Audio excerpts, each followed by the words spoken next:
Hi, my name is Dan and I'm one of the tech specialists here at Warmzilla. Before we start, you can get a new boiler, EV charger, or smart home technology with installation using the links down below. Please like and subscribe for more helpful videos like this one.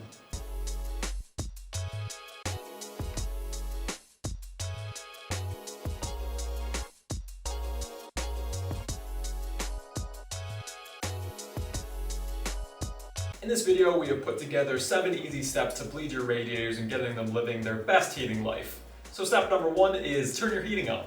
Turn your heating on and wait for all of the radiators in your home to warm up. The length of time may depend on how many radiators you have and the size of your home, so be sure to give yourself plenty of time. Moving on to step 2, which is identify which radiators need bleeding. So carefully check each radiator to ensure it has an even temperature across the whole surface area. If you do find any radiators that are cold at the top or hear any gurgling noises, it's a good indicator that there's trapped air inside and that you'll need to bleed it.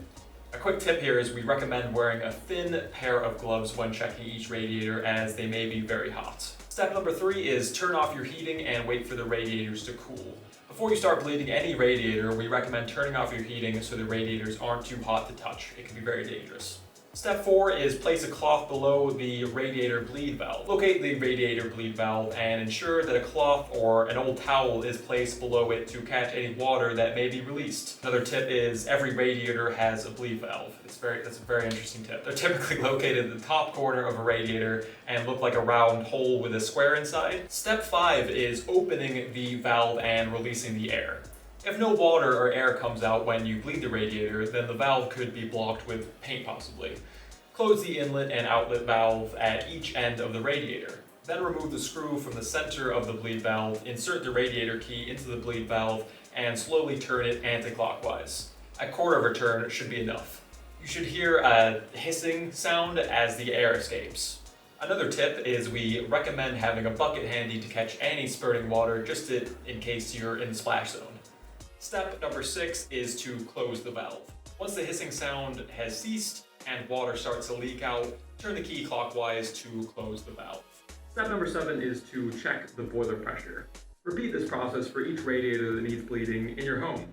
Once you finish doing this, you'll need to check the pressure of your boiler's water pressure gauge. If the boiler pressure is too low, which is below 1 bar, you'll need to repressurize the system. If the pressure is normal, which is between 1 and 1.5 bar, then you can switch your heating on and check that your radiators are now heating up as they should. Thank you so much for watching, and I hope you found this video useful. Have a lovely day.